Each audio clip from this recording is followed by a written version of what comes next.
syahdu, jiwa pun merindu, merakam rasa kalbu. Gemesirnya lagu, angin kota cahaya, bertiup berarak, kencang meredah maya.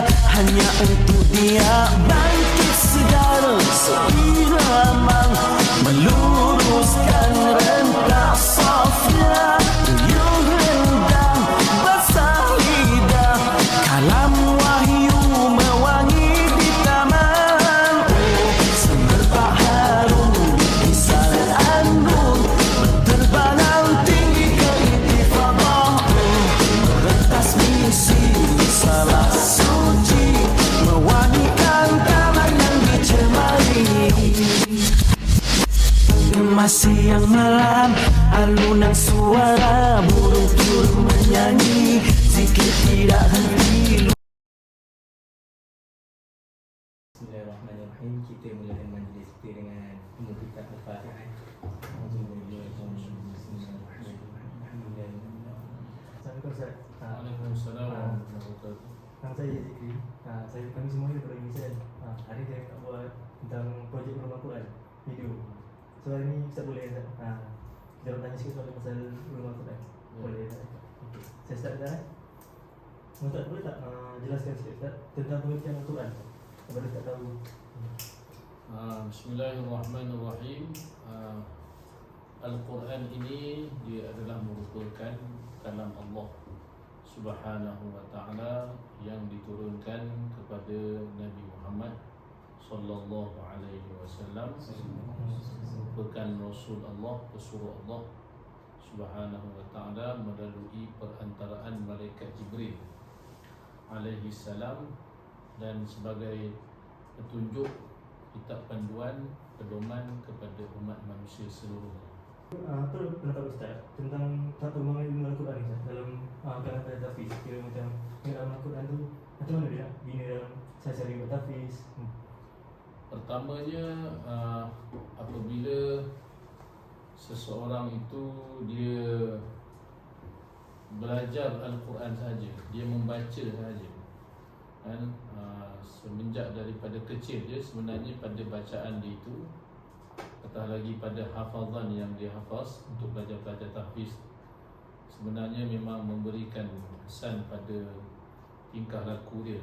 Dia boleh memberikan kesan sebab bacaan tu mukjizat dia daripada Allah Subhanahu wa ta'ala. Jadi bila mana dia baca, bila mana dia tengok, dia boleh jadi syifa pada seluruh anggota tubuh badan dia.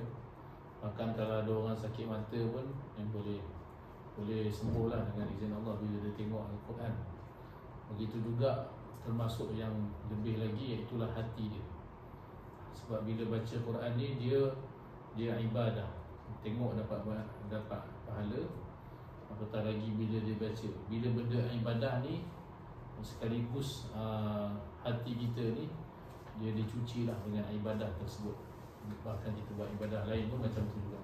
Dia baca Quran, hati tu akan dicuci. Dan sememangnya hati orang yang baca Quran, orang hafal Quran, kan, insya-Allah lah hati yang dipelihara, hati yang bersih, insya-Allah. Lepas tu bolehkah Ustaz menceritakan tentang kelebihan Al-Quran? Kelebihan Al-Quran. Yes. Pertamanya dia kalam Allah Subhanahu wa ta'ala. Bila kalam Allah Subhanahu wa ta'ala, orang yang membacanya dia tak sama sebagaimana dia membaca kitab-kitab yang lainnya yang tulisan merupakan tulisan manusia.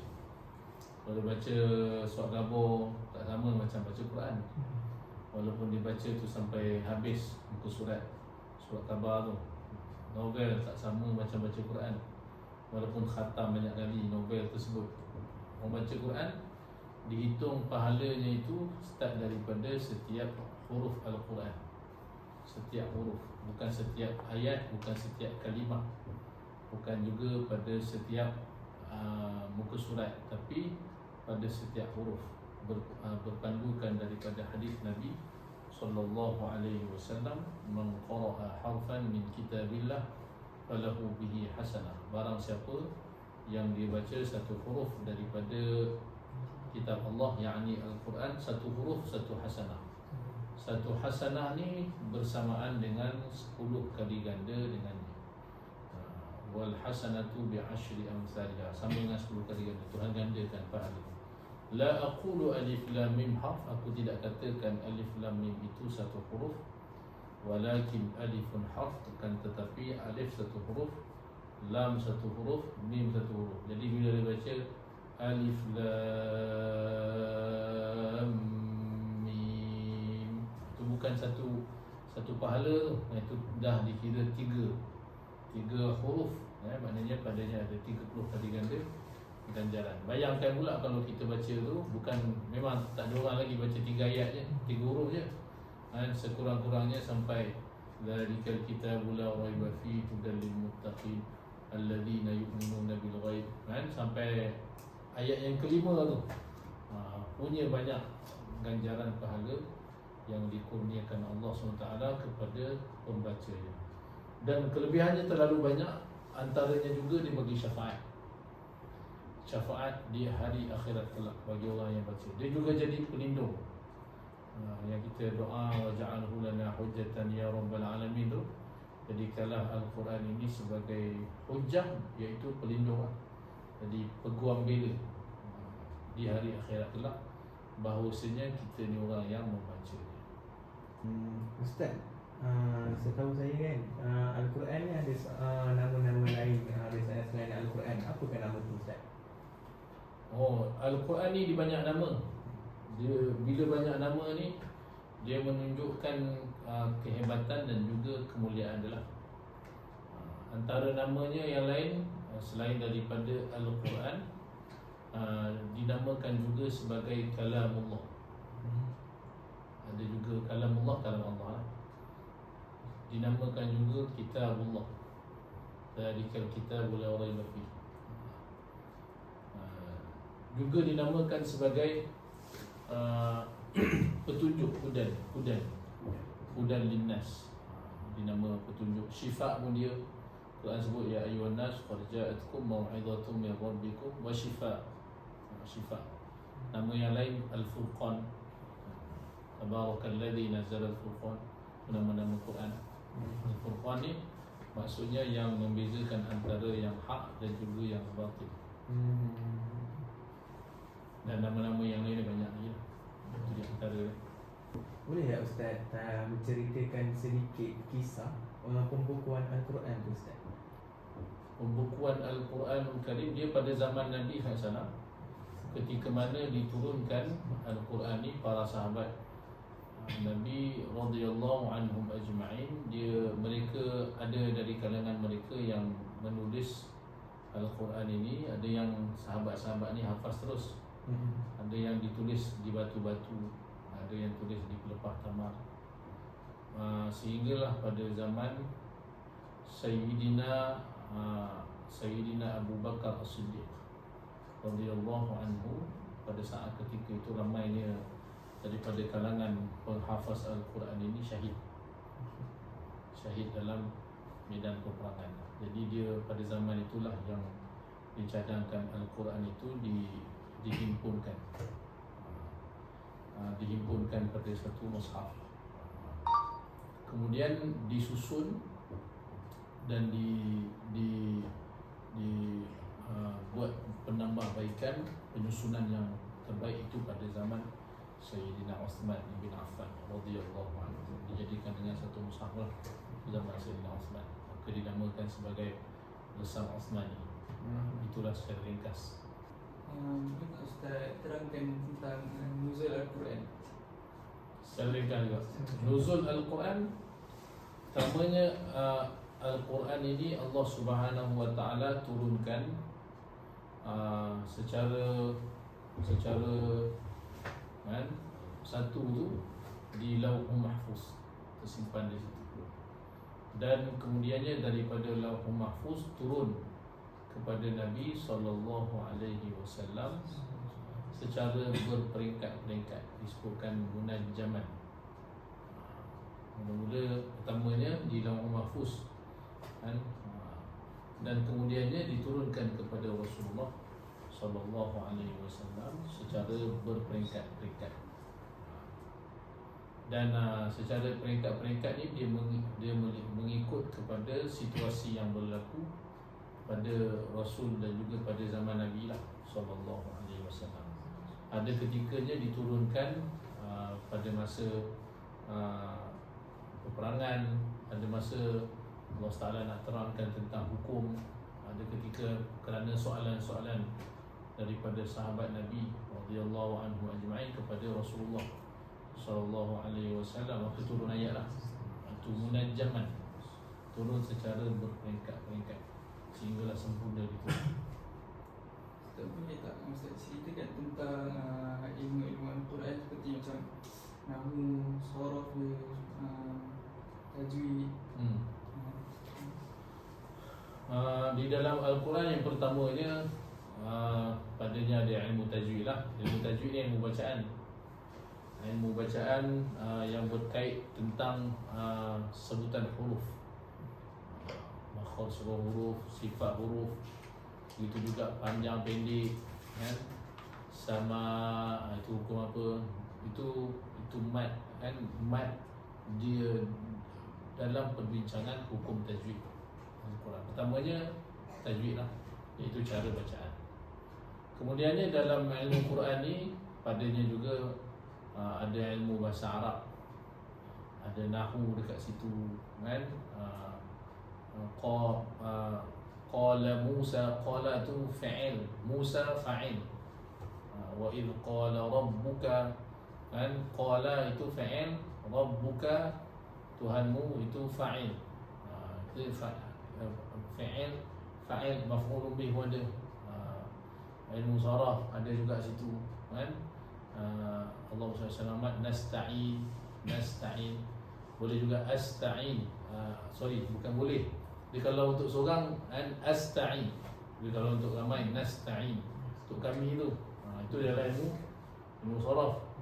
Dalam juga ada ilmu balaghah. Ilmu balaghah ni ilmu bahasa lah, sastra yang indah di dalam Al-Quran. Antaranya Tuhan sebut ya ja'aluna asabi'ahum. Orang munafik ni mereka memasukkan jari jemari mereka, asabi' jari jemari fi adhanihim, kat telinga. Yang ini ulama sebut ilmu kinayah. Sebab dia dalam keadaan ketakutan, takut sangat orang munafik tu sampai dia masuk, gambaran Tuhan sebut dia masukkan jari-jari dia. Sebenarnya mana boleh masuk jari ni satu untuk, tapi dia Tuhan gambarkan masuk semua, nak menggambarkan dia betapa takut dan gerunnya bila mana Al-Quran itu dibacakan kepada mereka. Itu namanya ilmu kinayah. Kinayah ni dalam ilmu balaghah. Ada juga syifa kat situ, ilmu apa, rawat ada juga dalam dia. Ilmu untuk maknanya rawatan Islam ni ada ayat-ayat dia jugalah yang berkait kan. Qala fir'aun tuni bi kulli sahirin alim falamma ja'a as-sahratu qala lahum Musa. Ada ayat dia yang berkait terutamanya pada ayat yang kisah Nabi Musa AS. Dia menentang apa nama ni, Fir'aun punya ahli sihir. Biasa orang-orang yang ilmu perubatan ni dia baca ayat tu lah, terutama bagi orang yang kena ilmu sihir sebagainya. Wattaba'u ma tatlu syayatinu ala mulki Sulaiman kan. Begitu juga dengan ilmu-ilmu yang lain, lebih banyak lah. Perundangan pun ada kan, perundangan tentang hukuman pun ada. Daripada kisah di dalam Al-Quran, Okay. apakah yang Ustaz nampak pada zaman ini? Kesan dia pada akhir zaman ni. Kalau Al-Quran sebut juzuk yang pertama tu, Allah Subhanahu Wa Taala menyebutkan tentang kisah Bani Israel. Bani Israel ni memang orang Yahudi lah, tentang sikap buruk mereka yang melawan Nabi dia, yang menentang Nabi, begitu juga yang melanggar perintah Nabi. Bahkan perjanjian dengan Allah Subhanahu Wa Taala pun kan mereka abaikan, mereka cabuli. Jadi kalau hari ini ni kan, tidak lain tidak bukanlah apa yang dunia saksikan, terutamanya orang Yahudi Zionis yang memperlakukan terhadap saudara-saudara kita di bumi Gaza memang menunjukkan benarnya Quran sebut. Apa yang Quran sebutkan tentang kaum ni, satu kumpulan ni dalam Quran, sikap buruk mereka Tuhan dah sebut dah dalam Quran. Hari ni bukan kita je tengok, satu dunia menyaksikan sikap buruk mereka yang membunuh anak-anak kecil, dia bunuh orang-orang yang tidak berdosa, yang tidak berperang dengan mereka, orang awam. Sebab sejarah dia, Nabi dia pun dia bunuh orang Yahudi. Jadi betapa menunjukkan Quran ini benar daripada Allah Subhanahu wa taala. Dan bagi orang yang diuji, sememangnya bila dia baca Quran, pada dalam Quran ni dia ada kisah-kisah Nabi-Nabi. Kisah Nabi Musa alaihissalam. Bagi contohnya, zaman Nabi Musa alaihissalam lahir itu zaman ketika mana Firaun dia bermimpi bahawasanya seluruh bumi Mesir tu habis terbakar, hancur. Istana dia macam tu juga.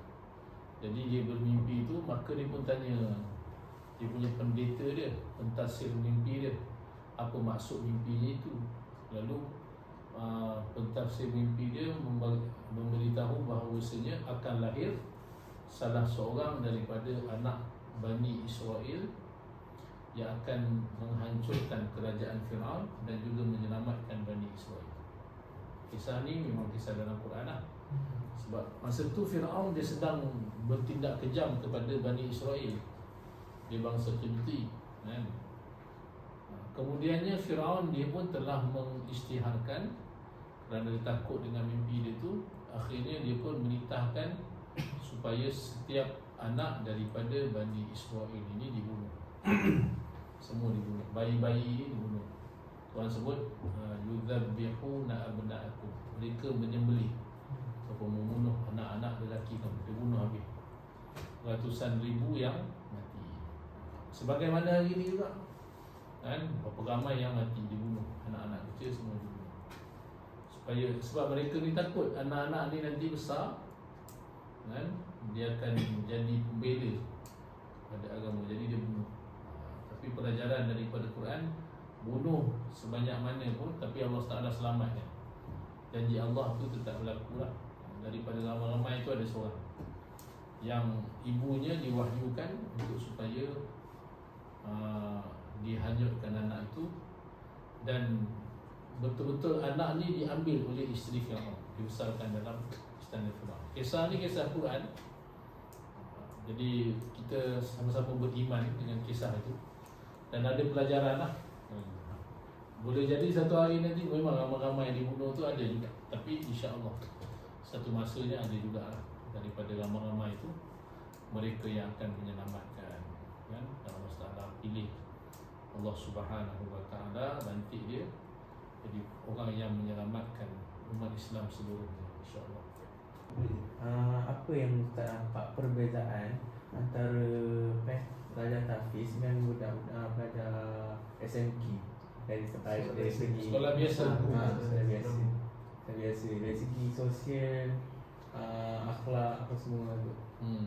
Daripada dari segi apa cara orang. Kita tanya pelajar tahfiz lah.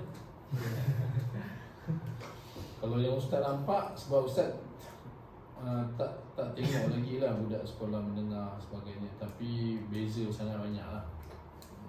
Bila bicara dengan budak tahfiz, hati kita pun rasa sejuk. Sebab dalam hati diorang tu ada Quran, Quran yang dihafaz, apatah lagi dia yang bukan sekadar dia baca dan dia hafal, dia amalkan pula. Maknanya orang yang dijaga solat dia, jaga tutur kata dia, jaga adab dia, sekaligus lah dia menggambarkan Quran. Berbanding dengan orang yang padanya tak ada Quran, memang jauh sekali lah. Dan dari segi adabnya, dari segi bicaranya kan. Jadi bukan nak kata semua, tapi majoriti. Yang ni pula bukan nak kata baik semua, ada juga, tapi majoriti itu baik, insya-Allah. Dan orang boleh nampak lah perbezaan dia tu dari segi tingkah laku, adabnya, apatah lagi sosial zaman hari ni. Itu yang kita sebut di awal tadi tu. Dan memang sememangnya ada impak untuk hati lah orang yang baca Quran. Kesan pada tingkah laku dia, kesan kepada akhlak dia. Tak lagi dia tahu dia tu hafal Quran, dia jaga. Jadi dia tahu dia tak boleh buat benda yang pelik-pelik, yang berbentuk maksiat, sebab Quran tu ada dalam jiwa dia. Wallahualam. Saya rasa tu dah soalan kita orang. Semoga apa yang sikit Ustaz share Ustaz banyak ni, semoga bermanfaat kepada kami Ustaz. InsyaAllah InsyaAllah. pada kita semua, insyaAllah. Kita untuk Ustaz.